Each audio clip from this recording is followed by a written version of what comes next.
Good morning, everybody. We are now leaving Jupiter and heading up Hope Sound towards the Port St. Lucie, Port Solerno / Stewart area today. And it's pretty exciting because it's going through a lot of undeveloped area. So definitely looking forward to it.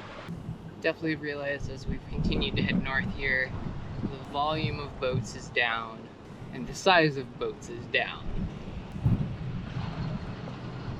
Most of our boats now are less than, I would say, 45 feet. Many are less than 30. You know, more reasonable size boats. The wind should also be good today. It just depends on if the wind will get all the way over here to the ICW. We're looking at probably 15 miles an hour a day. That's out on the ocean, so maybe 5 to 8 here. The barrier island really cuts out a lot of it. As well as with the tall condominiums, you just lose almost all of it. On top of all that, we're fighting the tide today. We just passed an inlet and the tide's going out. And then as soon as we probably get halfway towards the next inlet, the tide switches going towards a high tide, so we'll be fighting it going towards the next inlet as well. So it's going to be a good mixture of pedaling and sailing, probably a lot of pedaling today. And it's a longer day, right around 15 nautical miles, 18-ish statute miles. But we'll make it work. We're heading over to a spoil island, which is part of the Greater Spoil Islands project of primitive islands for people to camp on. So we'll be doing a few of those to get away from society, practicing some of that social isolation we've all been hearing about. But this project is kind of a perfect excuse for social isolation, social separation, whatever we're calling it. It's another beautiful day though. Been blessed with good weather so far and hoping for good weather continuing on.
So we arrived here to our spoil island for the night. This is spoil island M35, I believe. The naming is not entirely sure. But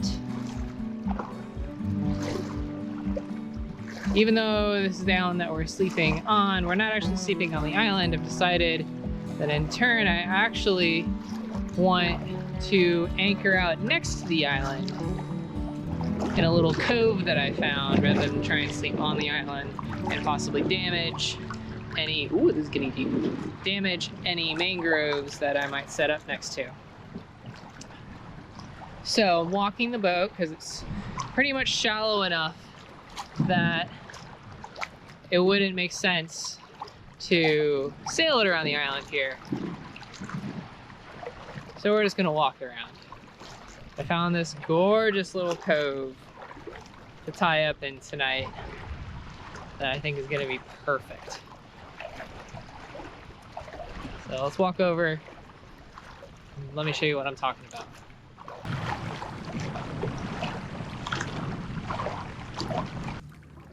Look how gorgeous this is. Like, is this not so perfect that just screams, hey, anchor out in the middle of me? So it does to me, at least.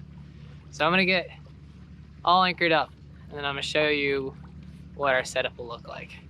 But this is perfect. Absolutely gorgeous.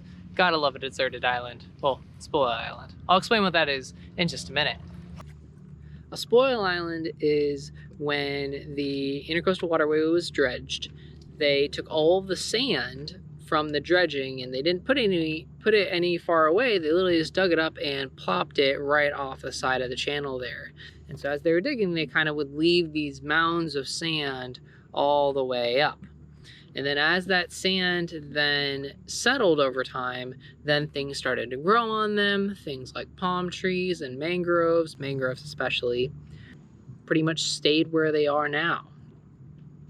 When these islands were then kind of established, the local governments basically designated these islands as primitive camping islands that anyone can come and camp on for free as much as they want to. And the only thing that you need to make sure that you do, like I had said in one of my previous videos, is to leave no trace. So anything that you bring here, you also need to bring out. That includes any food waste, any trash, anything like that. Technically, you should even pack out your charcoal if you have a fire. Basically, you don't want to leave anything there that is not naturally there. Also, what I wanted to do is to help preserve the mangroves is I am now anchoring out instead of sleeping on the island so that I'm not tromping all over the mangroves, because they come so close to the beach that I didn't want to have to camp right on top of them. So I'm anchored out here, which honestly is pretty great. It is gorgeous. I've got just enough of a little breeze here, and I think it's going to be a really good night.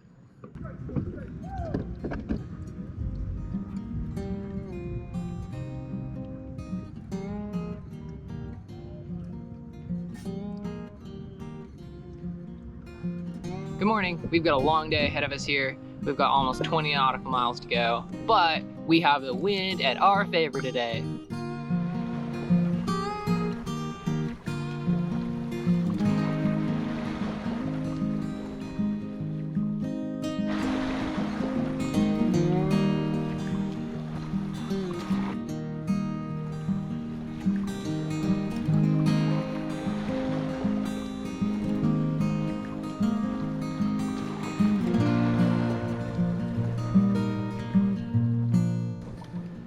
So I definitely think the wind helped today. We just did like 20 miles in 5 hours, I think. We got started just before 9, so 10, 11, 12, 1, no, sorry, 4 hours. We did 20 miles in 4 hours. That was awesome. We were maintaining like 5-ish knots at a time. We were hauling. The wind was in a good direction. There wasn't anyone else on the water. The wind was at a good speed. Yeah, and we're just kind of hanging out here because I have a friend that is going to come into this marina with me. They're just putting their boat in now, and so we're gonna meet up and then go into the marina and then enjoy the rest of our day. I hope you guys enjoyed the lot of that footage there. I didn't get quite as much because I realized both my batteries were almost dead this morning, so joke's on me on that one. We're now kind of, as we're going up the coast of Florida, we're now kind of in that curve where it starts to curve inward, westward a little bit. So I'm gonna be looking for more conditions like this rather than a due east. More of like a southeast would be awesome for sailing. And we're out of the concrete gauntlet, which is lovely. So we get a little more open water to do some awesome sailing. Don't get me wrong, I enjoy pedaling from time to time as I'm kind of just stalling out right here. But thank you guys so much for continuing to tag along here. And I'll see you guys in the next one.